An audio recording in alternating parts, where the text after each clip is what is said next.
Meus amigos, que a paz de Jesus permaneça em nossos corações.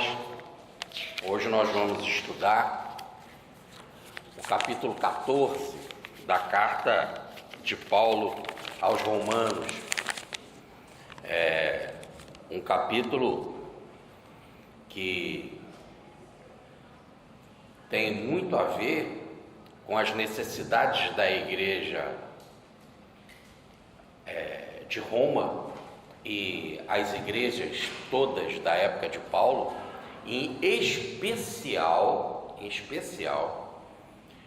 em todos os tempos, porque em todos os tempos nós vamos encontrar esses problemas secundários mais sérios nas igrejas.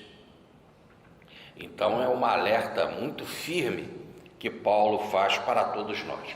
Mas antes vamos ler com a Marçanese o capítulo 14 da carta aos Romanos.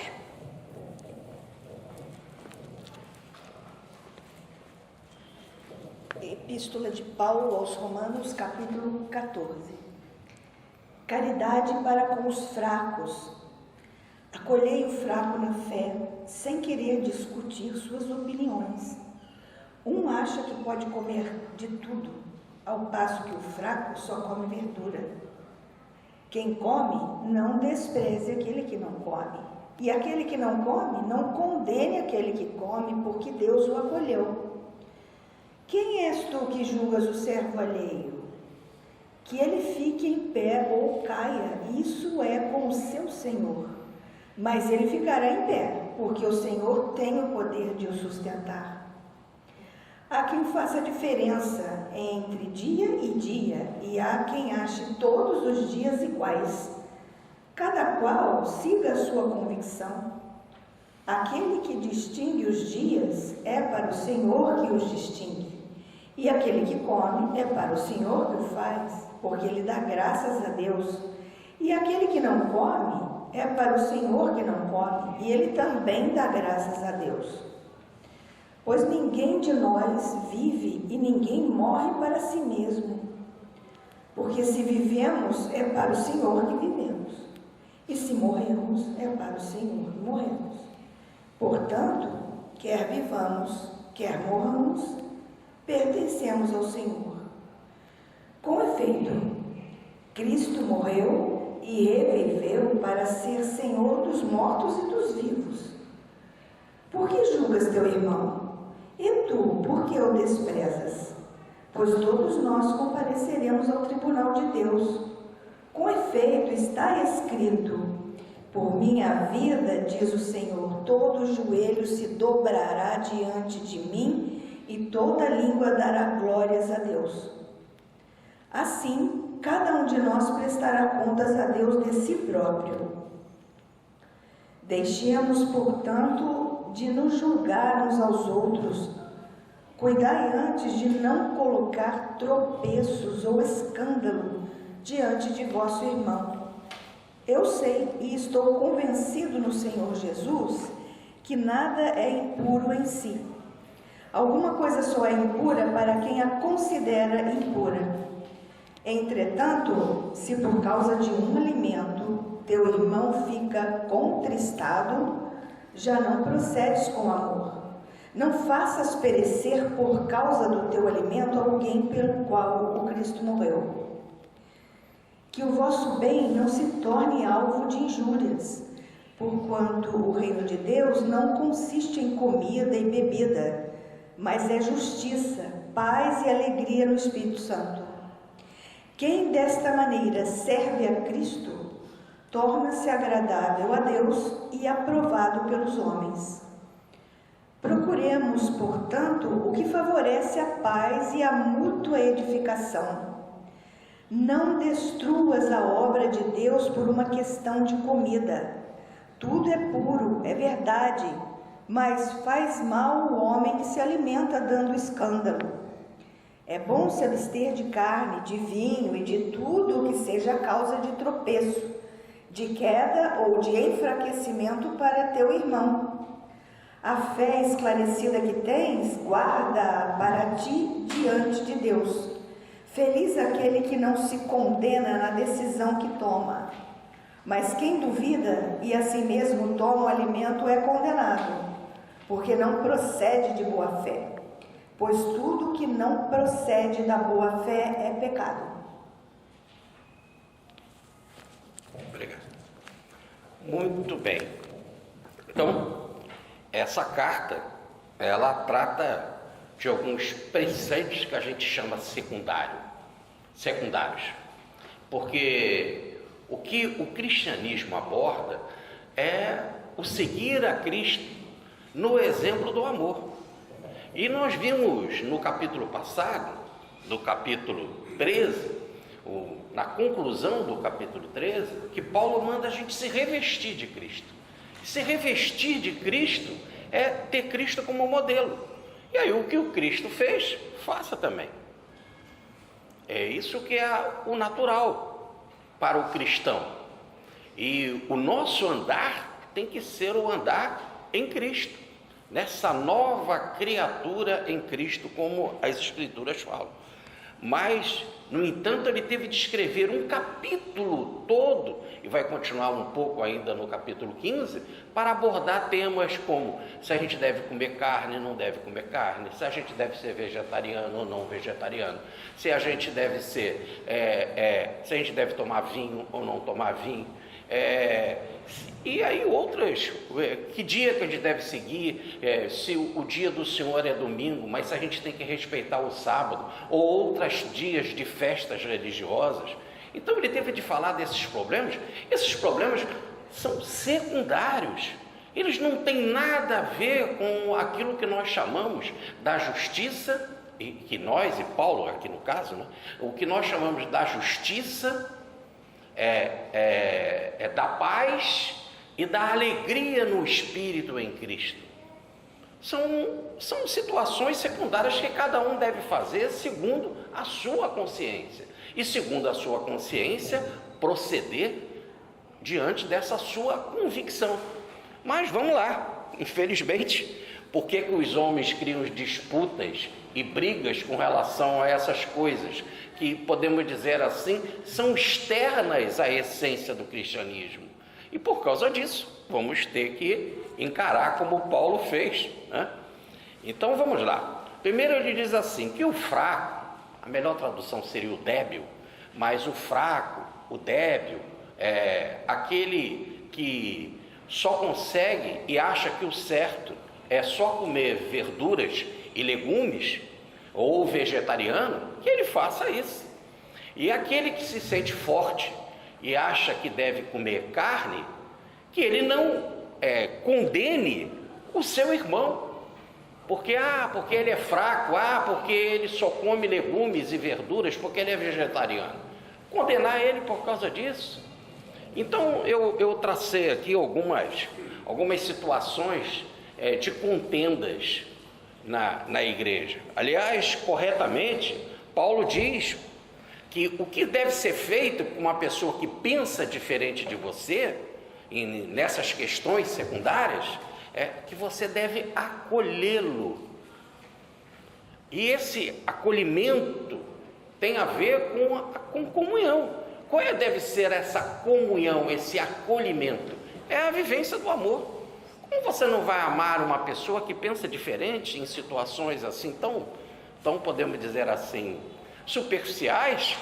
Então, vamos ver aqui. Então ele diz, não perca tempo em discutir, em criar contendas, divisões, para prejudicar o bom andamento da igreja, da comunidade, por causa dessas coisas. Então, se ele quer comer legumes e você se sente forte porque come carne, acolhe-o na comunhão do amor, da simpatia. Então, veja alguns exemplos em que as pessoas brigavam naquela época. Por exemplo, com relação à carne. O judeu, principalmente o judeu no caso convertido, ele levava aquela ideia das carnes puras e das carnes impuras. Mas aí a pura e impura, depois nós vamos abordar um pouquinho melhor esse tema, mas é pura e impura no sentido ritual, não que a carne fosse suja, tá certo? Outros sendo mesmo gentios, eles não queriam comer carne, porque coitadinho dos animais, porque entrava em discussão, o animal tem alma, mas o vegetal também tem. Aí, mais ainda, o mineral também tem. Aliás, até o átomo tem. Tudo se encadeia na natureza. Do átomo ao arcanjo, que começou por ser átomo. Pergunta 540 de O Livro dos Espíritos. Então, também não deve ser por essas situações.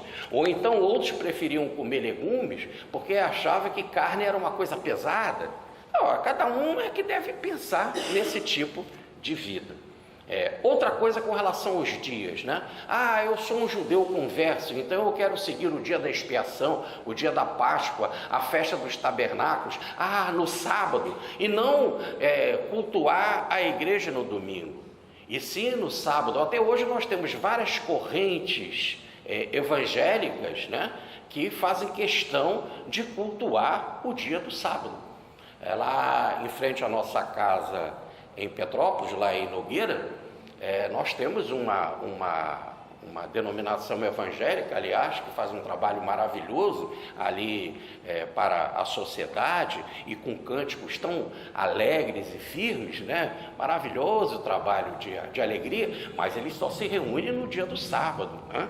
Muito interessante. Aliás, quando o líder, o pastor veio na nossa casa para pedir a autorização da comunidade para fazer aquela igreja ali, ele perguntou para mim: o senhor cultua o sábado? Eu falei: lógico que sim, né? Sempre me encontro com a minha família no sábado. Aí ele ficou todo feliz e tal. Muito bem. Não adianta, para que você vai criar contenda, né? Não, eu faço no outro dia, eu não faço todo dia, é dia. Ele ficou feliz, agradado, ficou maravilhado, né? Satisfeito, e nós ficamos em paz, né? São temas secundários. Bom, um outro, com relação a vinho, né? Não se deve tomar vinho. Por exemplo, João Batista, que comia gafanhoto e mel de abelha e vivia no deserto com pele de camelo, né? Aliás, ele se vestia com pele de camelo, quer dizer, usar a pele do camelo pode, né? E com cinto, e comer gafanhoto pode também, né? Mas ele diz lá, está em Lucas, quando foi anunciado o nascimento dele, Lucas no capítulo 1, versículo 15, que ele não tomaria nem vinho, nem bebida forte.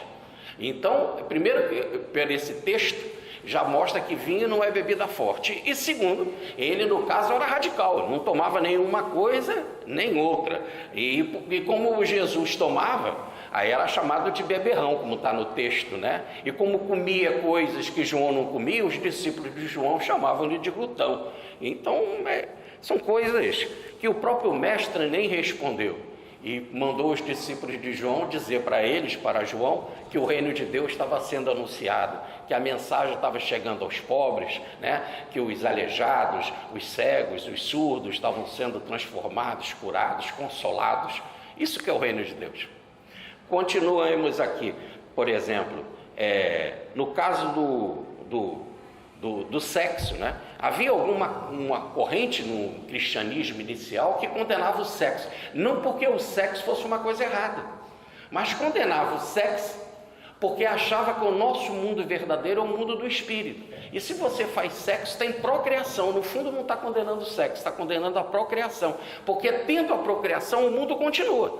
Mas se a gente parasse de fazer sexo, terminaria a procriação, não haveria mais a vida na matéria, e o mal que é a matéria terminaria.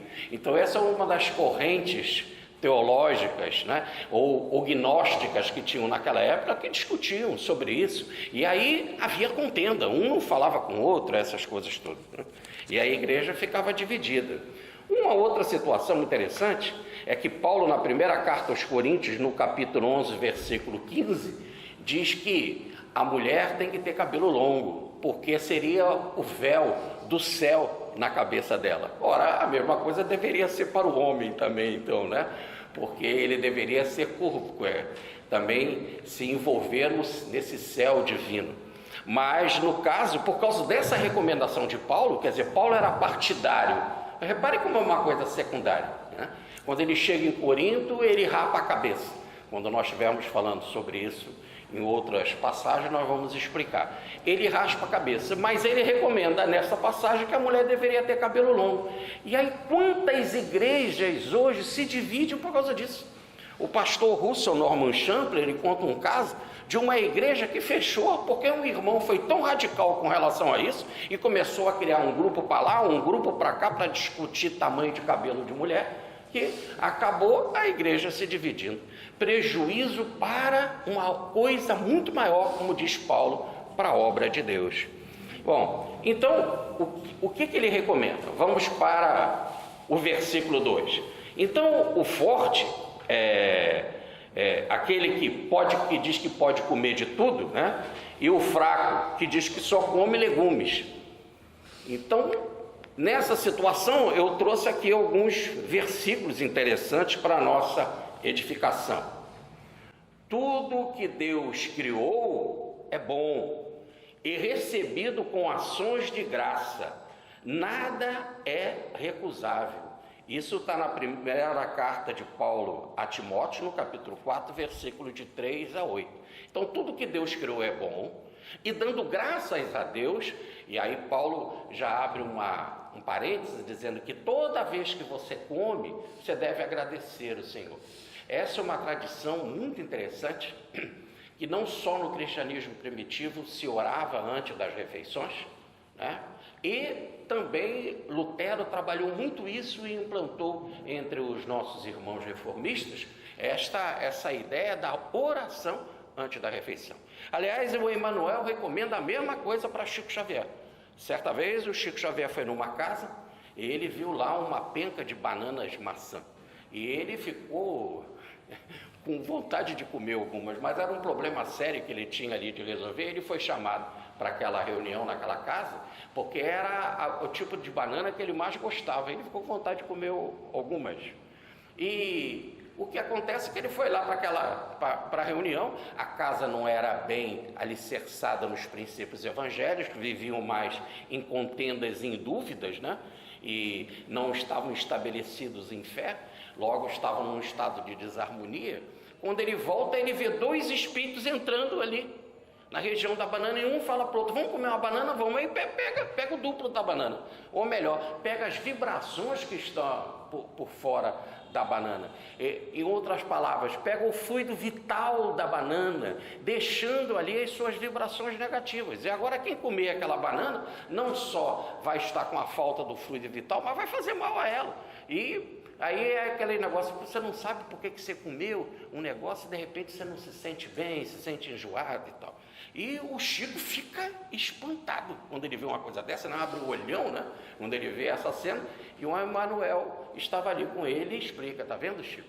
Por isso que os nossos irmãos evangélicos têm o costume de orar antes das refeições, para abençoar, ou como Paulo diz aqui, dar graças a Deus a bênção do alimento. Já que o alimento é vida e nos sustenta, né? Então, por que não agradecer sempre ao Pai esta bênção que Ele nos dá, né? Já que o alimento é dele? Por isso que no Antigo Testamento o Senhor manda cobrar o dízimo do alimento. Em outras palavras, é para lembrar, quer dizer, a ideia da lembrança é maior do que o rigor do preconceito, mas é para lembrar que tudo procede de Deus. Então, para tudo nós temos que dar graças a Deus. Ora, uma outra passagem é que está em Lucas, no capítulo 10, versículo 8. Jesus manda os apóstolos: ide e pregai, vão pelo mundo para anunciar o meu evangelho, e diz assim: em qualquer cidade em que entrardes e fordes recebido, comei o que vos servirem. Ora, a recomendação então para os que pregam o evangelho é aonde você ficar hospedado, aonde você entrar, comer aquilo que te dão, em vez de ficar escolhendo alimento. É a regra de Jesus.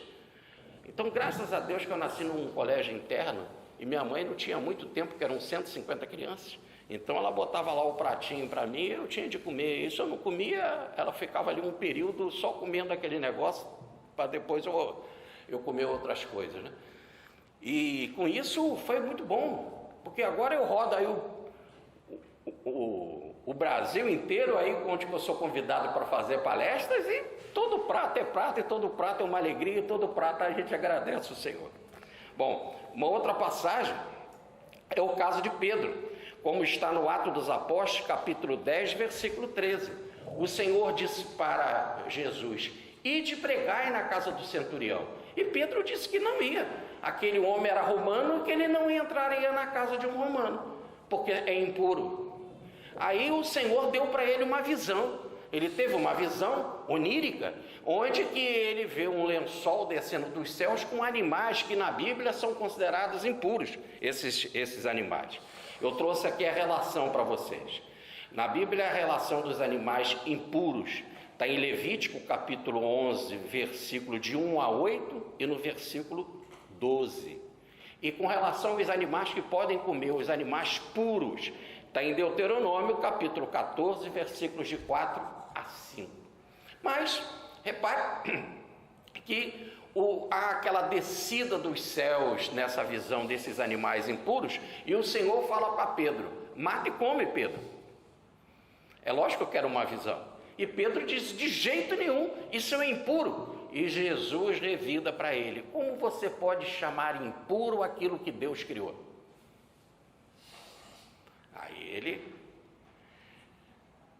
reflete, acorda ou desperta daquela visão e entra na casa do centurião, prega, e ele vê que línguas de fogo desceram dos céus sobre o centurião e a família do centurião, da mesma forma que línguas de fogo, ou melhor, espíritos luminosos, desceram sobre ele e os seus irmãos apóstolos, no início da casa do caminho, sem fazer nenhuma separação de pessoas, gentios e judeus.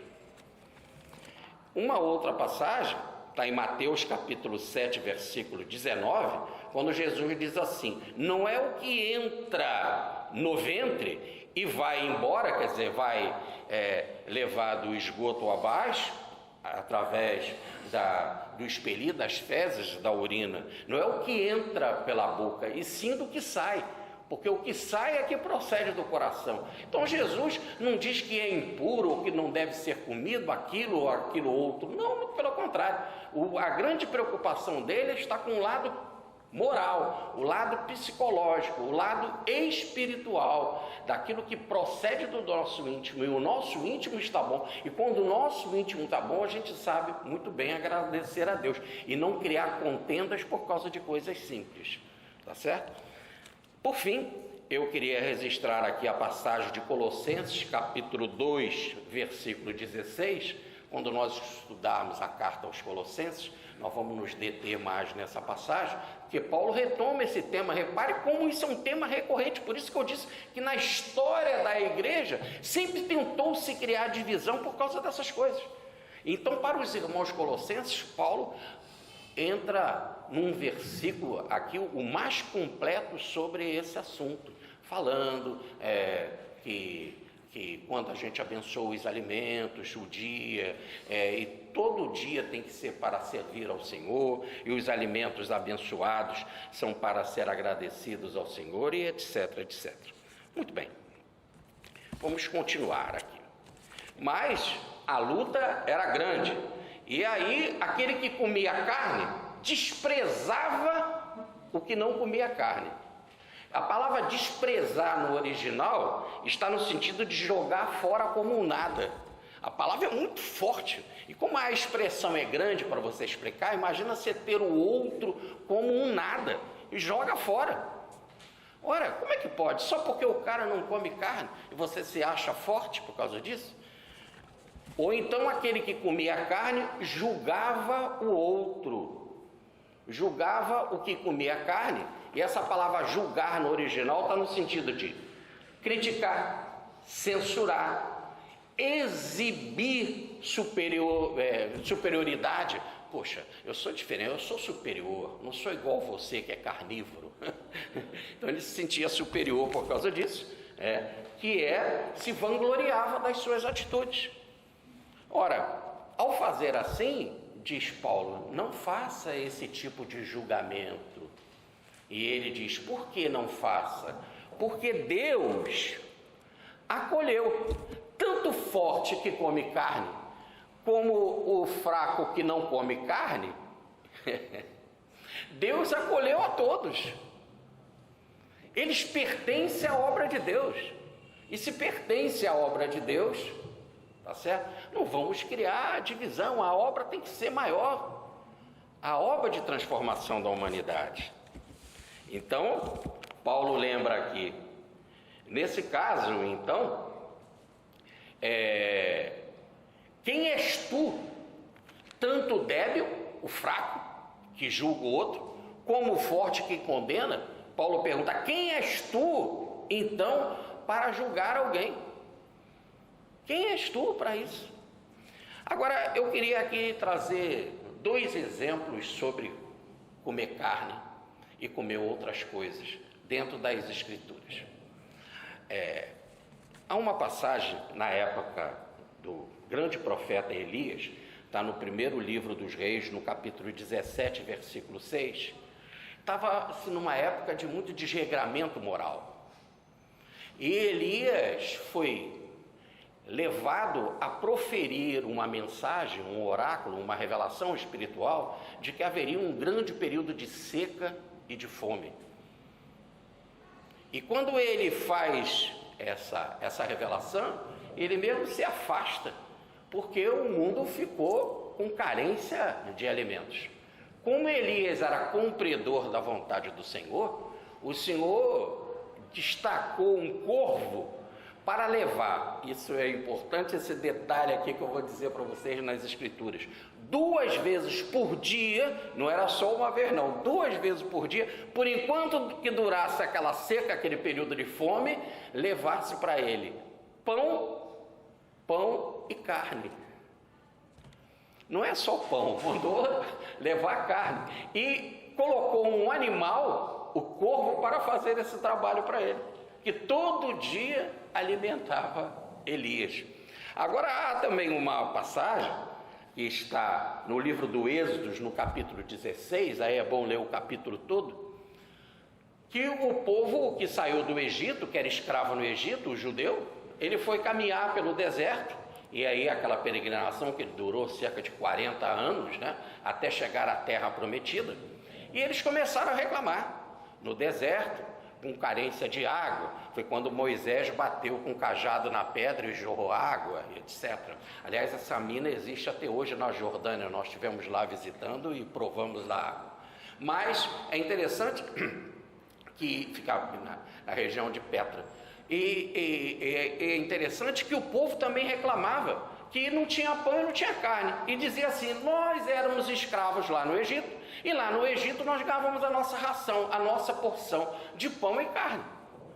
O Senhor falou, é para já, se foi eu que tirei vocês do Egito, a responsabilidade é minha. E como fala no capítulo 16 do livro do Êxodo, todo dia vinha uma quantidade tremenda de codornas e o maná que caía dos céus, em que eles apanhavam as codornas, olha, as codornas ou cordonices, né, são aves, e eles se alimentavam e tinha um maná que era o pão, tá certo?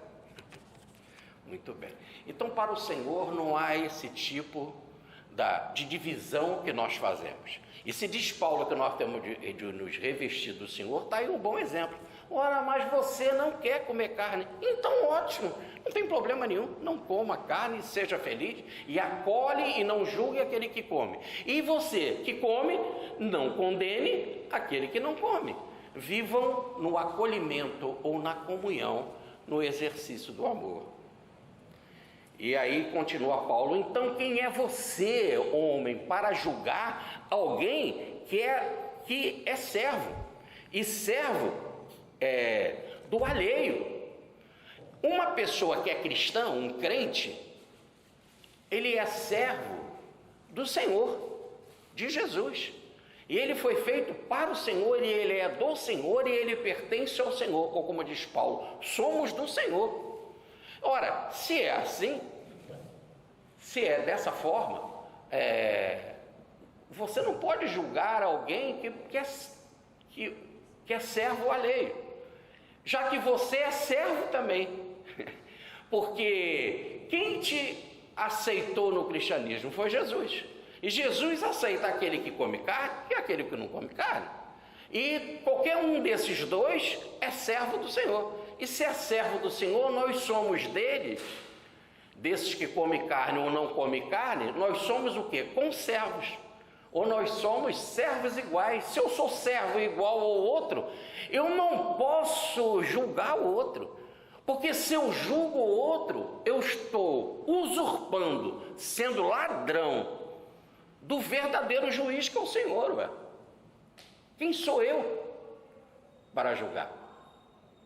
Eu não tenho direito de fazer. Esse é um atributo divino. E se é um atributo divino, eu não posso tirar dele esse direito. Eu sou apenas um servo como um outro qualquer.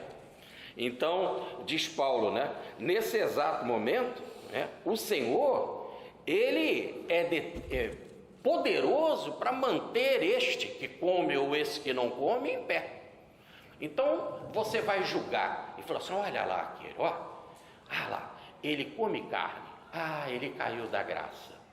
Ah, aquele lá não come carne, ah, então ele está de pé, na graça de Deus. Ah, aquele lá come, ah, não come, ah, eu digo, aquele caiu.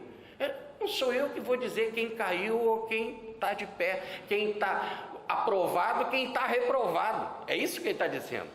Ó, quem deve fazer isso é o dono daqueles servos, o Senhor daqueles servos. O Senhor é Jesus. Então é Ele quem cabe mantê-los, todos os dois, tanto os que comem carne como os que não comem carne, de pé. E Ele é poderoso, diz Paulo, é poderoso para deixá-los todos em pé, sustentar a todos. Aliás, até dizer que o outro é fraco, é débil, pode ser um preconceito nosso, porque o Senhor é verdadeiro alimento para manter a todos de pé. O grande exemplo são faquires e outros grandes santos da igreja que nós temos na história da humanidade, que deixaram de comer e ficaram sem comer muito tempo e foram sustentados pelo Senhor. Então quem mantém um servo firme ou um crente firme é o Senhor. Então diz Paulo: não devemos julgar de maneira nenhuma os homens, porque é o Senhor quem faz isso, que o mantém firme, em pé. Vamos para o versículo 5. Então, tem pessoas que Paulo chama aqui de fraco, que se preocupa com o dia. Ah, sábado não devo fazer nada. Ou o dia certo é só o domingo, ou então o dia é do Pentecostes, o dia da Páscoa, o dia disso, daquilo, daquilo outro. Aí segue dias, né? É interessante que na visão católica nós temos os chamados dias, né? Dia de São Jorge, dia de Santa Filomena, dia de Nossa Senhora, dia do Natal, dia do Ano Novo, dia disso, dia daquilo. Isso é um reflexo daquela época. E aí nós temos também essas coisas do dia, por exemplo, nossos irmãos umbandistas, né? Ah, segunda-feira é das almas, terça é de Oxóssi, quarta é de Xangô, quinta é de Ogum. Aí para cada um tem sua regra. Gente, isso é algo particular que te pertence. Isso não vai depender daí, esses dias, a sua salvação. Então diz Paulo: olha, existem muitos irmãos fracos que fazem diferença de dias, e aqueles outros fortes que qualquer dia é dia, não faz diferença.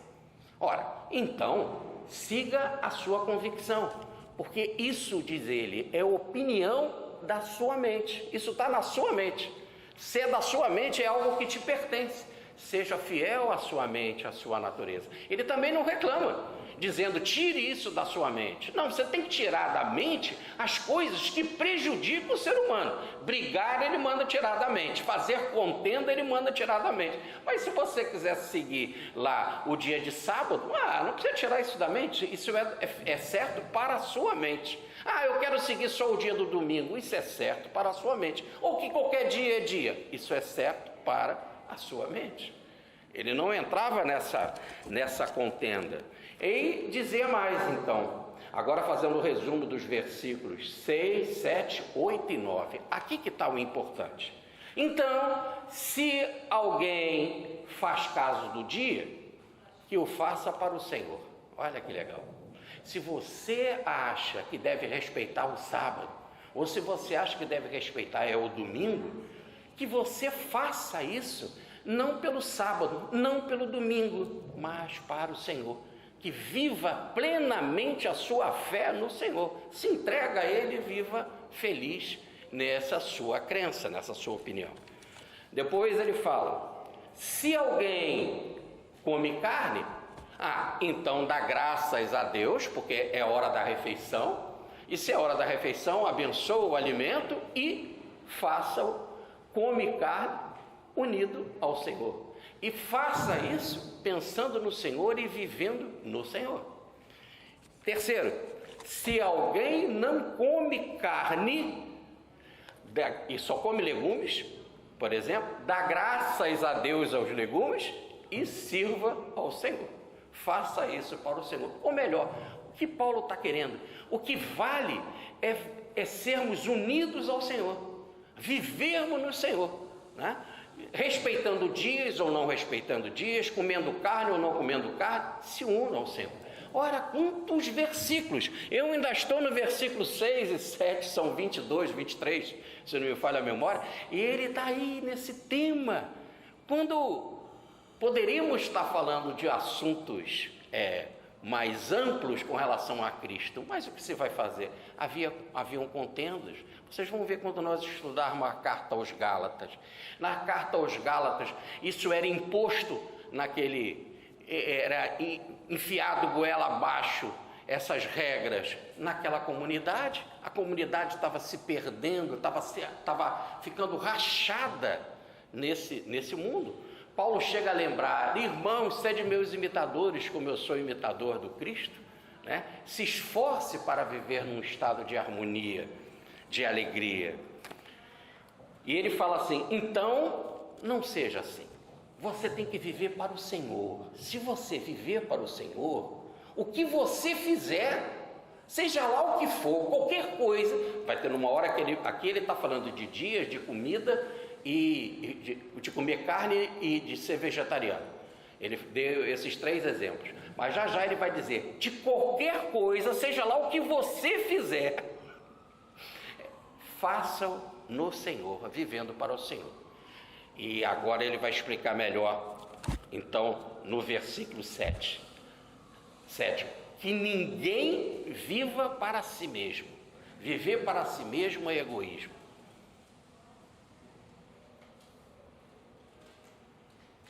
Disse certa vez um irmão de certa denominação evangélica: nenhum homem é uma ilha. Então ninguém deve viver fechado em si mesmo. Que nenhum homem viva para si mesmo. Mas, conclui Paulo, mas se ele vive ou se ele morre, que ele faça para o Senhor, porque somos do Senhor. Se ele vive ou se ele morre, tudo o que ele fizer, ele não faça para si. Agora, que interessante, Paulo está usando aqui a ideia da morte, né? Porque por enquanto você poderia dizer: mas tudo isso, comer, respeitar dias, ou ser vegetariano, é no viver. Não, você pode continuar levando essas ideias para o lado de lá, para a vida espiritual. Então, olha, como você vai fazer, vivendo ou morrendo, o que importa, no lado de cá de encarnado ou no lado de lá de desencarnado, tá certo? No lado do chamado vivo ou no lado dos chamados mortos, só tem um procedimento: que a sua vida seja para o Senhor. Ora, é isso que ele fala no seu discurso em Atenas, lá no Aerópagos em Atenas, no capítulo 17, versículo 28. Porque o nosso andar, o nosso mover e o nosso ser está em Deus. Nos agimos, movemos e somos em Deus. Deus tem que ser a plenitude da nossa vida, e assim deve ser o nosso caminhar. E aí, ele vai falar também na carta aos Filipenses, no capítulo 1, versículo 21, Para mim, viver é Cristo e morte é lucro. Por que para mim viver é Cristo e morte é lucro? Porque ninguém vive para si, vive para Cristo. Então o meu viver é Cristo. Eu vivo para Cristo. Segundo, e o meu morrer é lucro. Por quê? Porque como Jesus foi para o plano espiritual, se espera que eu tendo uma vida digna, estaria mais próximo dele. É o que ele está tentando então falar, que o morrer é um processo natural da nossa evolução. E sendo assim, então, ele vai aprofundar mais esse conceito e vai dizer, então, veja o caso de Jesus, é o versículo 9. Ele morreu, mas também reviveu, ou ressuscitou, ou voltou à vida. E aí nós temos dois estados. Jesus esteve no reino dos mortos, aliás, nos fala Pedro isso, né? Na sua primeira epístola, que o Cristo visitou a mansão dos mortos para pregar, e também veio aqui e pregou para nós. Então o Cristo pregou do lado de lá e Cristo pregou do lado de cá. Logo ele é Senhor, diz Paulo, da vida e da morte. Então tanto faz se você está aqui ou está lá, siga Cristo. Nem aqui nem lá você deve fazer diferença com os irmãos. E tanto aqui quanto lá, o Cristo é o Senhor. E aqui nós temos um exemplo muito interessante que está em Atos no capítulo, em Mateus no capítulo 17, versículo 3, que é o da transfiguração de Jesus no chamado que a tradição coloca do Monte Tabor, né? Lá no original não diz que é o Monte Tabor, mas a tradição coloca que ele subiu ao monte. Muito bem. E ele leva consigo Pedro, Tiago e o irmão de Tiago, João Evangelista. Então Jesus sobe ao monte com três que estavam, que a gente chama de vivos, tudo bem? Ou encarnados. E quando ele chega lá, ele se transfigura e fica brilhando como o sol, com a seu rosto brilhando como o sol e suas vestes mais brancas como nenhuma lavadeira conseguia tratar essa veste dele, né? Então ele fica brilhando em luz e do seu lado aparece Moisés, que viveu 1.300 anos antes de Jesus, e Elias 800 anos antes de Jesus, um do lado do outro, né? Ladeando Jesus e com vida, porque eles conversavam com Jesus falando sobre a entrega que o mestre faria na cruz. Então Jesus estava ali com encarnados e estava com desencarnados, estava com pessoas daqui do lado de cá e pessoas do lado de lá. E ele o que era? Quando Moisés e Elias falam para que os homens seguissem Jesus, como está lá no livro, nessa passagem da transfiguração, sigam, e vem a voz do céu dizendo, esse é meu filho amado, segui-o. Quem que deve seguir? Pedro, João e Tiago, Moisés e Elias, vivos e mortos, ou quem está do lado de cá, ou quem está do lado de lá. E para todos eles a mensagem é seguir Jesus. Se disséssemos assim, como Paulo termina o capítulo passado, revestivos de Cristo, até um dia nós chegarmos àquela vestimenta luminosa que ele se apresentava lá na transfiguração, no Monte Tabor. Aliás, como está aí na primeira epístola de Pedro, no capítulo 4, versículo 6, quando nos transfiguraremos à imagem do Cristo. Muito bem. Vamos continuar aqui, agora com os versículos 10, 11, 12 e 13. Então, o fraco na fé, aquele que só comia legumes, esse julgava o que não comia. E aquele que se dizia forte porque comia carne, desprezava o outro. Aí Paulo fala assim, como se ele estivesse dizendo assim, eu já não aguento mais. Isso aqui é uma interpretação do Jorge Damas, tá? que Paulo nos perdoe. É como se ele estivesse dizendo assim, já não aguento mais.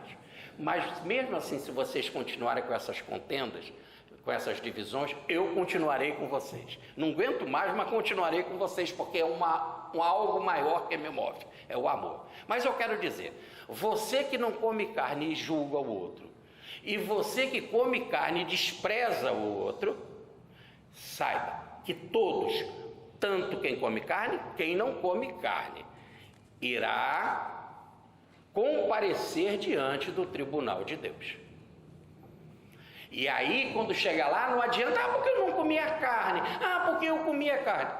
Peraí, e como você reagia diante do seu irmão, com relação ao seu próximo, com relação ao serviço da caridade, com relação à viúva, ao órfão, com relação àqueles que são condenados no mundo como pecadores e etc. Como que era o seu perdão? E aí é como falam os nossos irmãos no Egito, né? Na história do Egito há o julgamento da deusa Maat. Diz que o sujeito, eu estive lá visitando esses templos, então quando ele morre, e o último tempo que ele passa é do Bah. Eu fiquei impressionado quando o guia turístico fez isso lá no templo, né? O Bah é o último suspiro, né? Pronto, parou de respirar, morreu. Então é todo um ciclo, passando por vários tempos, cada um representando uma fase desse desligamento espiritual. Então ali há o desligamento espiritual e ele é recebido no plano espiritual pela deusa Maat. E ela vai lá botar a mão no coração antes de levar ele para o tribunal de Osíris, como diz aqui Paulo, que é o tribunal de Deus, né? E aí só que nós estamos falando na linguagem dos egípcios. Então ela metia a mão no coração do sujeito, arrancava o coração, só podia ser o coração de um corpo espiritual, né? Mas também é algo simbólico também, o arrancar o coração. Aí colocava numa balança, e de um lado de um prato botava uma pena, e do outro lado botava o coração. Então o coração tinha de estar no mesmo equilíbrio da pena, ou melhor, um coração pesado, um coração com culpa, aí era condenado. Aí vinha logo o cão e apanhava ele, né? Para eles passar por sacrifícios e tal, e voltar para reencarnar. Ou então, se ele tivesse mais equilibrado, ele ia diante do tribunal de Osíris e etc. Bom, essa é a ideia. O que vale é o teu coração. Por isso a deusa da justiça lá, a Maat, né? Olha que ideia bacana. O que vale é o tribunal da tua consciência. Essa é a grande deusa Maat, é o tribunal da tua consciência. Tá leve, solta, tá tranquila, tá pesada. Como é que é o seu comportamento? Então você vai ser julgado no tribunal de Deus. Aqui eu queria abrir um parênteses. Há algumas traduções que falam em tribunal do Cristo.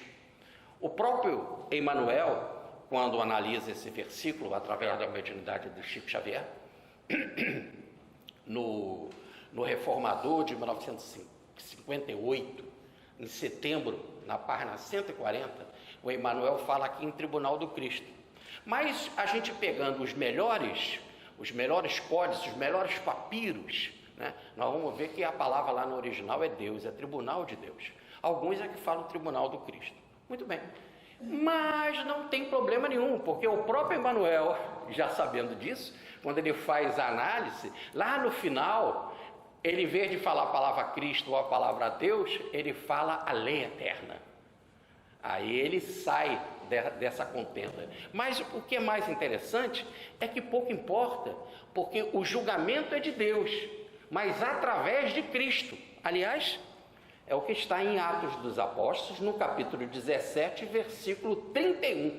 Olha como é que está lá. Deus é o juiz através de Cristo. Então ele institui Cristo para agir em seu nome. E Cristo age no seu nome, porque tudo que eu faço, ele mesmo diz, não sou eu que as faço, é o Pai que está em mim que executa, que faz a obra. Então é através de Cristo. Muito bem. Então saiba, para que criar contenda?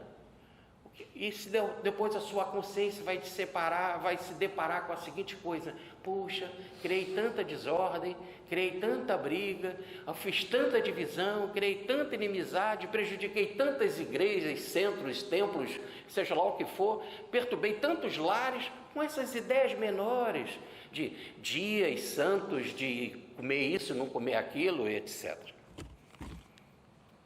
Bom, então ele lembra, e preste atenção, fala assim porque está escrito.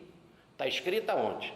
Diz Paulo, em Isaías, no capítulo 45, versículo 23. E o que é que está escrito? Por minha vida, diz o Senhor, diante de mim se dobrará todo joelho, e toda língua louvará a Deus. Muito interessante Deus falando isso dele, né? Estou jurando pela minha vida. Logo, se é pela vida dele, se nós já somos criados à imagem e semelhança de Deus, e se nós somos eternos, porque somos espírito, tá certo? Imagina ele, o Criador, como é eterno, tá certo? Aliás, a melhor palavrinha para explicarmos isso, que é sempre eterno. Sempre existiu, existe e existirá. Então, nesse exato momento, se ele está jurando pela vida dele, falo pela minha vida, é algo estabelecido em verdade eterna. E o que está estabelecido em verdade eterna? Em pilar indiscutível, imutável como é Deus. Todo joelho se curvará diante de mim, e toda língua me louvará. Esse aí, toda língua e todo joelho, está dizendo todo homem, né? Todo destino, o joelho, vamos imaginar, a firmeza do homem será para mim. E toda língua, seja lá de que país você for, de que língua você for, todos vão louvar a Deus. Se todos vão louvar a Deus, vão louvar todos quais? Aqueles que comem carne, aqueles que não comem carne. Os que são os vegetarianos, que gostam dos animaizinhos, aqueles que não ligam para comer o animalzinho, aquele que come gafanhoto, aquele que toma vinho, aquele que não toma vinho, todos, o objetivo. Aquele que cultua o sábado, o domingo, qualquer dia de festa, qualquer dia, todos vão ter que me louvar. Então, sendo assim, para que discutir? Começa a louvar o Senhor e siga em frente, diz Paulo. E então no versículo 12, ele afirma, porque cada um dará conta a Deus. É a mesma coisa que ele está abordando aqui. O tribunal de Deus é, cada um dará conta do que fez. E nada pior do que atrapalhar o desenvolvimento da igreja do Cristo, da comunidade cristã, com contendas assim tão simples. Então Paulo chega a um apelo maravilhoso. Então não julguemos mais uns aos outros. Aqui eu reforcei essa palavra mais. Esse mais aí é no sentido de ir, de somar. No sentido de, é com ir, tá? No sentido de somar. Não vamos mais fazer isso. Se ele fala isso, não vamos mais fazer isso, é porque estava acontecendo lá na igreja. Olha que coisa triste. Um estava julgando o outro por causa desses procedimentos. Não vamos mais fazer isso. Como se estivesse dizendo, estou escrevendo aqui essa carta, dá para a gente fazer um divisor de água e não brigar mais? Puxa, Paulo falou no capítulo 14, e parece, ou mais do que parece, não foi ouvido. Porque até hoje tem essa brigalhada toda. Por quê? Então não foi ouvido. E as pessoas falam que gostam de Paulo. É interessante como a gente vê a comunidade, vamos falar aqui do particular da comunidade espírita. É raro um espírita que não lê o Paulo Estevam e que não bota, Paulo. E vive brigando por causa disso.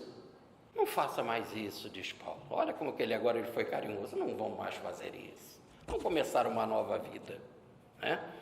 E antes, diz ele, o nosso propósito, em vez de ficar julgando os outros por causa disso, o nosso propósito é não ser tropeço e não ser escândalo para o nosso irmão. Não ser tropeço e não ser escândalo. Vamos primeiro para a palavra tropeço. Eu botei ela aqui no grego. É proskoma. Proskoma é colocar uma pedra, um obstáculo no caminho do seu irmão. Nós não temos o direito de botar obstáculo, ou vamos falar aqui numa linguagem melhor, fazer tentação ou provocar o nosso irmão. Principalmente aquele que acha que isso é tão importante. Para quê? Se ele acha que isso é importante, você vai ficar brigando que não é importante? Deixa ele. Abraça-o, viva em paz e fraternidade. Não comece a ficar colocando pedra, tropeço para ele cair.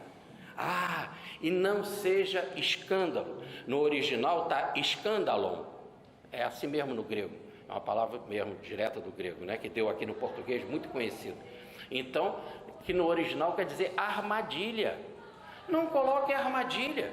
E tem hora que a gente fica conversando, né? E o sujeito que está com essas ideias na cabeça, que ele está fanatizado por esses temas secundários, de datas, de comidas e de vinhos, essas coisas, aí ele fica numa conversa assim, é o que a gente chama de conversa de Cerca Lourenço. Marçanés, eu não sei o que é Cerca Lourenço, mas tem esse trem, né? Tem esse negócio, né? Então, Origens, o que é isso? Conversa de Cerca Lourenço. O cara fica com aquela conversa mole para ver se o outro cai. Aí daqui a pouco o cara fala, não, eu não como carne, eu como isso. Aí você pegou, tá vendo? Tá aí a armadilha. Ou então você começar a falar, puxa, naquele dia lá no banquete do Senhor, na Semana Santa, na Quinta-feira Santa, Jesus molhou o pão no cordeiro, porque Jesus comia cordeiro, e aí ele molhou aquele molho, o molho da carne, e deu para os apóstolos, deu para Judas, né? No fundo você não quer lembrar aquela ceia que Jesus mandou falar de fraternidade, fazer isso em minha memória, que é a fraternidade entre os homens. Você está querendo criar polêmica para dizer, tá vendo? Jesus comia a ovelha, para criar problema, para espetar o outro, para botar tropeço. Se ele acredita nisso, deixa ele seguir em paz, é menor. Se ele não consegue entabular uma conversa saudável com relação a isso, então não mexa nisso, não crie armadilhas, nem seja um obstáculo, nem coloque um obstáculo no caminho do seu irmão. Mas ele lembra, porque aí o forte vai dizer assim, ora, mas se Jesus fazia, você está mandando eu me revestir de Jesus, Paulo, então você está mandando eu me esconder da minha verdade? Paulo diz, não é isso, preste atenção. Versículo 14, agora nós vamos resumir os versículos 14, 15, 16, 17 e 18, mas vamos começar com 14, diz ele assim, eu sei, estou certo no Senhor. Vamos parar aqui, que eu sei, ou melhor, eu tenho isso como verdade. Vou abrir um parênteses. Nós vamos na próxima vez estudar o capítulo 15, e no capítulo 15, no versículo 1, Paulo começa assim, falando desse assunto ainda, continuando, eu sou forte. Então ele está se colocando no time dos fortes, no grupo dos fortes, daquele que comia carne, e que não fazia culto de nenhum dia, e que tomava vinho, em outras palavras, no culto normal, que ele achava e se colocava como forte. Mas nós vamos ver isso lá no capítulo 15. Mas ele diz aqui, eu sei que isso, eu tenho certeza, sei que é verdadeiro. Por quê? Porque estou certo no Senhor. Esse no aí está em Senhor, no sentido de unido a Ele. Aí é no sentido de revelação. É revelação que eu recebi de Jesus em estado místico. Unido a Ele eu recebi esta informação. É revelação. Mas mesmo assim sendo revelação, como não é de tema secundário, porque aquele que não come carne foi acolhido pelo Senhor, então ele não entra nessa contenda, mas nessa disputa. Mas ele diz, eu sei. E o que eu sei? Que nada em si é imundo. Imundo no sentido, agora ele está falando para os judeus conversos que continuavam achando determinados animais impuros.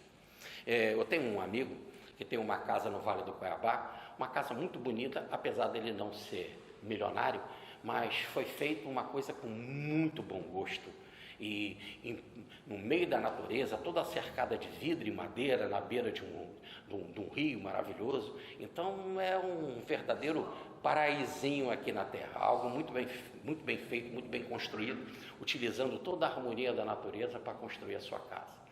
Ele, sabendo que eu ganhei alguns prêmios aí de gastronomia e que gosto desse assunto, então ele me convidou para fazer um peixe lá na casa dele, uma pescada amarela, e teria, é lógico, de entrada alguns frutos do mar, camarão, como não sei o quê. E quando nós chegamos lá e nós fomos convidados para ir para a cozinha, para fazer a comida e tal, tinha uns amigos que ele me apresentou. E ele, meio assim, sem saber como proceder, ele falou assim: você se incomoda um dos amigos te acompanhar? Eu falei assim: de jeito nenhum, é bom, vamos lá que você vai me ajudar, né? Por enquanto que a gente toma lá algumas coisas, nós vamos juntos lá. Ele não foi para ajudar. Depois eu tive um tempo lá, eu notava que o dono da casa toda hora dizia: você não quer ir no banheiro? Você não quer? É que ele queria que eu me afastasse, que ele queria contar o que era. Aqueles 3 ali eram judeus e seguiam as regras judaicas. E o que iria lá me acompanhar era para ver que o camarão não ia encostar de jeito nenhum no peixe. O peixe ele ia comer, mas o camarão, que é considerado impuro, e impuro não por sujeira, porque a casa dele é muito limpa, e os preparativos foram feitos dentro da limpeza, mas é limpeza ritualística, para não encostar. E saber que sempre quando eu deixava um determinado alimento e ia pegar o outro, se eu antes fazia a purificação. No caso, a minha purificação é só lavar a mão na bica, né? Aí quando eu percebi isso, para que incomodá-lo? Para que deixar ele de se alimentar com coisas boas, né? Então eu ia além, lavava bem a mão, lavava mais até aqui em cima, né? E passava lá um ODD, lá um negócio lá na mão, lá um óleo, lá um sabão lá, para ele ficar mais à vontade. Porque é muito engraçado você ir na casa do outro, ser convidado para a casa do outro, comer a comida do outro e ter que ficar examinando a cozinha do outro. É quase que uma afronta. Mas ali haveria uma afronta muito maior se houvesse a divisão da amizade. Ô cara, isso aí que você está fazendo errado e tal, criasse um conflito. Mas para que vai criar conflito se nós podemos todos sentarmos juntos, comer, nos confraternizarmos, conversar, aprender outras coisas e nos segurar sem criar tropeço ou escândalo para ninguém? É isso que Paulo está recomendando aqui. Então, por isso que ele está apelando para o forte. Aqui eu quero falar algo que é muito importante. Esse forte aí não está no sentido que o cara é mais evoluído. Apesar de Paulo estar se dizendo forte, aí todo mundo está vendo? Lá no capítulo 15, versículo 1, ele se coloca no grupo do forte. Então esse forte não quer dizer, não tem nada a ver com evolução. Porque todos os dois, tanto o que come só vegetal, como o que come carne, todos os dois foram acolhidos pelo Senhor. E o que vai definir quem é evoluído ou não, está lá no tribunal de Deus, no julgamento. Tudo bem? É lá no julgamento. Você pode não comer carne. Lembremos que Adolfo Hitler não comia carne, né? Era vegetariano. Então, não tem absolutamente nada uma coisa com outra. Então, nesse exato momento, Paulo, ele está fazendo a ressalva para que não criemos mais rachadura. Se aquilo é importante para o outro, por que vai se dividir? Então ele diz assim: nada eu sei que é mesmo imundo, somente para aquele que o considera. Então tem gente que até hoje, como o caso esses irmãos judeus que estavam lá, que consideram que aquele alimento, lá o camarão, é impuro. E se ele encostar no peixe, automaticamente o peixe ficaria impuro. Ou se a minha mão tocasse num e no outro sem lavar antes, ficaria impuro. Né? Paulo diz: eu sei que nada é assim, eu sei, mas para aquele que considera é. Se ele considera isso, você não pode respeitar o outro nos seus valores? Aí Paulo apela para a consciência do forte. E quem é esse forte para Paulo? Ele não é o mais evoluído. O forte é o espírito corajoso e determinado. Eu como de tudo. Para mim, qualquer dia é dia, né? São chamados homens fortes, no livro Brasil, Coração do Mundo, Pátria do Evangelho, aqueles que entraram nos navios, os navegadores, e foram procurar as terras que seriam descobertas, né? Tiveram coragem de entrar mar adentro. Foram homens corajosos. São considerados fortes, nesse mesmo livro, acabado de citar, aqueles que entraram mata dentro, selva dentro, floresta dentro, para construir as cidades no país, né? E derrubando algumas partes das matas para construir as cidades e fazer o desenvolvimento da nação. Então, forte aí está no sentido desse do alma determinada, corajosa, né? Por isso que Paulo está nesse grupo. Ora, mas esse grupo não é melhor que o outro, que são os intelectuais, os estudiosos, as almas mais sensíveis e etc. Então, sendo assim, diz ele, agora no versículo 15, então, que o nosso tipo de comer, olha que bacana, o nosso tipo de comer ou de se alimentar não deve entristecer o nosso irmão, que é fraco nessas coisas. Agora ele fala assim, você não vai entristecer o teu irmão. Se você come carne, aí vai ficar dizendo que come só para deixar ele triste, para ele ficar magoado. Por causa de quê? Não precisa. Que o seu agir, então, não entristeça o seu irmão. E ele prossegue. Então, falando agora exclusivamente para o forte, para o que come carne, o que não respeita os dias de sábado, etc. Não faças perecer ou cair da graça o teu irmão por causa de comida. Ora, não é algo relevante. Então não faça ele deixar de ser cristão. Imagina que ele se aborrece. Então todo mundo cristão é assim. Se Paulo come carne, Pedro come carne, Jesus comeu carne, não quero mais ser cristão. Aí ele perde, vai embora, e por culpa sua. Não faça isso. Não faça perecer o seu irmão por causa de uma coisa assim, por causa de comida. E aí, aquele também que acredita, o irmão que acredita em determinados dias, né? Não faça isso. Então ele faz um contraste, com o irmão débil, né? E com esse que caiu da graça. Mas aquele por quem Cristo morreu, olha, você que quer fazer o seu irmão triste, não faça isso. Por causa de comida, saiba, olha, veja bem, Cristo também morreu por causa dele. Cristo aceitou a cruz. Se o Cristo aceitou a cruz, será que você não pode calar um pouquinho com relação a essa sua mania de dizer que você come carne, que você come vinho, que qualquer dia é dia para você? São coisas menores. Cristo fez coisa muito maior, mesmo sabendo que os homens eram inimigos de Deus. Ou como diz Paulo, inimigos da cruz do Cristo, ele perdoou a todos da cruz. E morreu por todos, se sacrificou por todos, para quem come carne e para quem não come carne, para quem segue sábado ou para quem segue domingo. Não faça isso. Não seja então você censurado, a palavra censurado aí está no sentido de blasfêmia, não receba você blasfêmia por aquilo que é o vosso bem.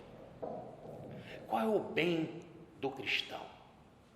E que o forte sabe muito bem, esse é um bem dele, algo que ele sabe e que ele quer preservar, a gloriosa liberdade dos filhos de Deus. Isso que é o bem do forte. Porque o forte diz, eu tomo vinho, porque eu como carne, porque todo dia é dia para mim, então eu sou livre, tá vendo? E Jesus me ensinou a ser livre, não seguir mais essas regras, esses preconceitos, esses estabelecimentos dos homens. Jesus me deu isso, essa é a minha liberdade. Ótimo, então esse é o teu grande bem, ser livre em Cristo. Se você é livre em Cristo, isso que é a maior liberdade sua, você vai fazer perder, porque é isso que vão dizer assim, vão te censurar, ou isso mesmo vai dizer blasfêmia. Se Cristo fez isso, se Paulo fez isso, se a igreja faz isso, olha, eu não quero mais frequentar. Vão te blasfemar à toa. E você vai ser censurado no seu maior bem. Então, como Cristo se limitou, Ele que vivia na plenitude divina e se diminuiu para viver à semelhança de homens, como está na carta aos Filipenses, será que também você não pode se diminuir um pouco e ser humilde diante dos que ainda persistem nessas crenças, porque ainda não são suficientemente fortes para encontrar essa gloriosa liberdade? Que essa sua gloriosa liberdade não seja fraqueza, então. E ele explica melhor, no versículo 17, porque reino de Deus não é comer nem beber. Quando Jesus disse o reino de Deus está próximo, você vai se preocupar, o reino de Deus está próximo. Qual vai ser a comida lá? Qual vai ser a bebida lá? Nem sei se vai ter comida ou bebida, ou se tem ou não sei. Mas pouco importa, o reino de Deus não é isso. O reino de Deus é os mansos, olha como está nas bem-aventuranças, os mansos herdarão a terra. E se alguém disser que o reino de Deus está lá, não acolá, ele está dentro de vós. O reino de Deus não está lá nem acolá, está dentro de vós. É algo interior. Se é algo interior, é algo espiritual. Então você vai brigar por coisas materiais, comer, beber, dias, essas coisas? Não tem lógica. Não. O que é o reino de Deus? E isso sim é o reino de Deus, diz Paulo. Reino de Deus é a justiça, ou melhor, o estado de santidade. O reino de Deus é a paz. E a paz é o resultado do amor. Ninguém chega na paz se antes não viveu o amor. A paz é o resultado do amor. E por fim, que a sua alegria, o reino de Deus é a alegria no Espírito. Esse no Espírito Santo, esse no aí, mais uma vez é um estado místico, um estado de unidade em que você pode dizer como Paulo, na carta aos Gálatas, no capítulo 2, versículo 20, já não sou eu mais que vivo, é Cristo que vive em mim, para mim viver é Cristo. É isso que é o estado de no ou em Cristo, em unidade mística com Ele. Então o que é o reino de Deus? O reino de Deus é um estado místico de unidade espiritual, em que você vai ter uma postura justa ou santa, uma vivência de paz e um estado de alegria ou de bem-aventurança, de felicidade eterna. E aí diz então Paulo, no versículo 18, quem nisso serve a Cristo? Então como você pode fazer para servir a Cristo? Essa é a grande propaganda. Se você quiser fazer propaganda do Cristo, não é propaganda de comer carne, não comer, ser vegetariano, ou propaganda de come isso, bebe aquilo, segue tal dia ou dia de outro. Isso não é propaganda de Cristo, do reino dos céus. Se você nisto quer saber o que é realmente servir a Cristo, faça isso. Seja justo ou santo, vive em paz e em alegria. É isso. Isso sim. E sendo assim, você será agradável a Deus e aceito pelos homens. Os homens irão aprovar a sua conduta. Porque eles irão aprovar a sua conduta, você vai dar um grande exemplo para essa comunidade. Em vez da comunidade te censurar, te blasfemar pelas suas atitudes, pela sua arrogância, pelo estado de polêmica, e diz o professor Petro Baldo, polêmica é coisa de involuído? E involuído não é aquele que segue Cristo? É que segue os seus interesses? Diz Paulo, o Deus deles é um umbigo? O Deus deles é o ventre? Porque busca os seus interesses, do primeiro eu, depois mais uma vez eu, é um egoísmo ferrenho. Então, se você realmente quer seguir Cristo, siga-o em estado de justiça, em estado de paz, em estado de alegria no Espírito, porque aí será agradável a Deus, lá no tribunal divino, e os homens vão dizer, puxa, que irmão esse, que correligionário, que conserva, que trabalhador de Cristo, está sempre buscando a paz, a harmonia, dando bons exemplos e derramando alegria para todos. Agora os versículos 19, 20 e 21. Então, diz Paulo, se é assim, sigamos as coisas que servem para a paz e aquelas que constituem edificação mútua. Então, em vez de você criar briga, divisão na igreja, aquela mulher tem cabelo curto, outra tem cabelo longo, e brigar por causa disso, não faça. Olha, siga as coisas, qualquer coisa que leva a paz. Aquilo cria paz? Siga. E siga qualquer coisa que ajude a construir a edificação mútua. Aqui temos que dar um parênteses para essa edificação mútua. A palavra edificação no original, ela tem a raiz ou radical de edifício, daí edificação, de edifício. Então, se está falando de edifício, que ele vai chamar aqui de obra do Cristo, no versículo 20, obra de Deus, no versículo 20, o tal edifício, qual é? É a igreja. O tal edifício é o templo, né? O tal edifício é a obra de Deus. Então, se você vive numa comunidade, esse é o edifício de Deus, é a eclésia quer dizer comunidade, trabalhe para a paz dessa comunidade e não para dividir. Trabalhe para que ela cada vez possa crescer mais, ter uma construção cada vez mais bonita. E construção cada vez mais bonita em Cristo é no serviço da caridade, do amor, da entrega ao próximo, da busca de outros companheiros para ingressarem na bênção da igreja, na bênção daquela comunidade.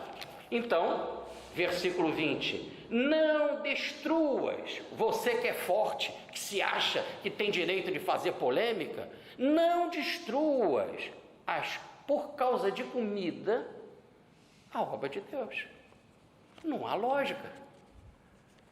E sim, colabore para a edificação dela. Na verdade, Paulo volta a dizer, na verdade, tudo é limpo. Ele é forte então, ele sabe que tudo é limpo, pode comer de tudo, mas é mal. O que é mal?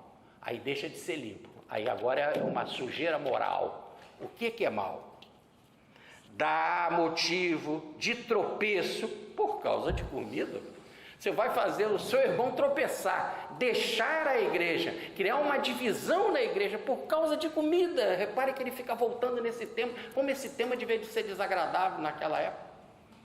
Agora nós recebemos a informação, através de uma companheira que frequenta o nosso consultório, que é um grupo agora de pessoas que ficam falando a favor do vegetarianismo e que fazem palestras nos centros espíritas a favor da comida vegetariana, e que tem todo o direito de fazer isso. São palestras maravilhosas que pode ser uma bênção para muita gente, mas eu soube também que esse grupo não aceita fazer palestra nesse local se o tema é um evangelho, um tema do evangelho, um tema filosófico qualquer, se não abrir também para falar dessa coisa da comida. Ora, você agora está engessando o tema, quer dizer, eu só aceito falar do evangelho se eu puder defender a minha bandeira de que não pode comer carne. Que é isso? E aí tantas passagens do evangelho você vai ter que pular. Lembra que você vai pular Lucas capítulo 15, que vai ter uma festa do céu, vai matar um boi gordo para saudar o filho pródigo. Capítulo 15 de Lucas já vai embora do seu discurso. E a Santa Ceia também vai embora, porque tinha cordeiro lá. Não pode ser assim. Então diz Paulo, não destruas por causa de comida. Sei que tudo é limpo, mas também não é motivo de brigar, criar polêmica. Qual foi a divisão da sua igreja? Porque um come carne, outro não come carne. Ora. Então, versículo 21. O que é bom, então? Se você frequenta aquele ambiente daquela igreja, que tem tanta gente assim que não come isso, não come aquilo e tal. Então, o que é bom? Então, é bom não comer carne. É bom não tomar vinho. É bom não fazer outras coisas que ele não gosta. Tá certo? Bota até uma peruca na sua esposa se ela tiver cabelo curto. Para quê? Para criar problema. Você está na casa do outro. Você está naquela comunidade, você foi convidado lá para fazer uma palestra. Por quê? Que lá você vai ter que falar desse assunto? Então, sabe? É bom nos lugares. Aliás, o Newton Boechat, que foi um dos grandes, podemos dizer assim, iniciadores do meu conhecimento de evangelho dos conhecimentos filosóficos espiritualistas, que tinha uma alma tão aberta, não tem, porque a desencarnação não mata ninguém, né? Aliás, como eu dizia numa palestra no domingo, a desencarnação é um 1º de abril bem bolado, a morte é um 1º de abril bem bolado, porque ela não existe, né? Então, ele dizia para mim que não tinha lógica nenhuma separação por causa disso. E aí foi bom, porque logo desde o início, quando eu entrei para esses assuntos, para pregar, e ele me levava por Brasil afora para fazer palestras, né? Eu via esse espírito de liberdade de aceitar a todos. E ele dizia então para mim algo maravilhoso: nós temos que sempre respeitar o menu da casa, o cardápio da casa. Ora, aqui eu estou no Grupo Espírita Regeneração. O mentor da casa, o Dr. Bezerra, aceitava todas essas coisas. Ele escrevia sobre isso, né? Ele comia carne. E mais do que isso também, ele abraçava a todos, fez a unificação de todos. Então, nós nos sentimos à vontade. Nós estamos num ambiente propício a isso. Agora, se não está, é bom. Olha o que ele fala. É conveniente, dependendo de onde você está, não comer carne, não tomar vinho e não fazer alguma outra coisa. Tudo pelo espírito de harmonia, de unidade. Agora, não pode ser mentiroso. Perguntar, você toma vinho? Às vezes, de vez em quando e tal, né? Não vai criar problema. E você come carne? Não, às vezes, dependendo, estava numa peregrinação, só tinha aquilo ali na mesa, então nós comemos, etc. Né? E vamos em frente, muda de assunto. E Deus vai te ajudar para que esses temas não venham à baila nessa hora. Porque se o Senhor faz, é proteger o cristão. E está sempre conosco. E protege a todos. E um exemplo é, por exemplo, nos Estados Unidos. As igrejas reformistas nos Estados Unidos fazem questão de defender a bandeira do não tomar bebida alcoólica. E as igrejas na Europa fazem questão de tomar bebida alcoólica. Então, tomar vinho. Cada mundo é um mundo. Então, dependendo de onde você está, não é isso? Vai em frente, abraça o irmão, acolhe-o, porque isso que é importante. E, por exemplo, no caso do Rustem, que é a obra evangélica que nós seguimos aqui no Regeneração, e que o Dr. Bezerra nos ensinou e implantou estatutariamente na Federação Espírita Brasileira e aqui no nosso Grupo Espírita Regeneração, o próprio Rustem era produtor na sua fazenda no Tribis, na localidade de Arbis, de produtor de vinho branco e de vinho tinto. Não há, né? Que é o normal na Europa. Né? E, por fim, os versículos 22 e 23.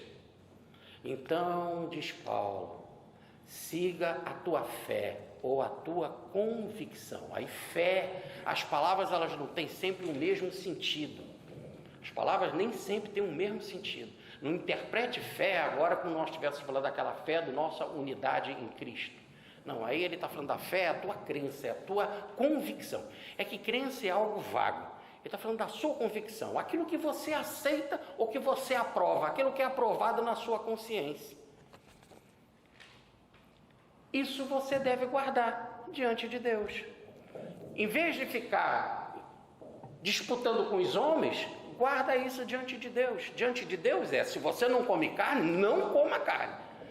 Se você acha isso certo, não faça. Se você acha certo que tem que respeitar o sábado, faça isso, guarde isso diante de Deus. Se é a sua convicção, guarde isso. E ele explica por quê.